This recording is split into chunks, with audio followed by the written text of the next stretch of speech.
Hi guys, for today's mini vlog. Today ay manggagawa tayo ng saluna. Hamsa. Ipapares natin sa sa isda. Ayan, gisa-gisa lang tayo ng sibuyas, bawang at ginger.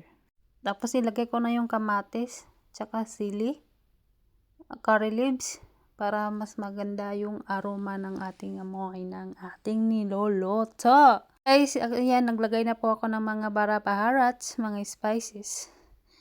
Alam niyo na yan kung ano yan. Pagkalagay ng baharat, magmikos-mikos lang tayo hanggang maging sauté na ang ating mga ginigisang mga gulay-gulay dyan. At naglagay na tayo ng ating dahon-dahon. Nandiyan na naman tayo sa dahon-dahon natin. Shibit at saka jinjalan. So, ganito na yung itsura niya. Pwede na siya lagyan ng tubig. Yung tubig natin is may tamarin siya na binabad ko sa mainit na tubig para lumabas ang kanyang asim. Kasing asim ng aking pagmamahal. Char.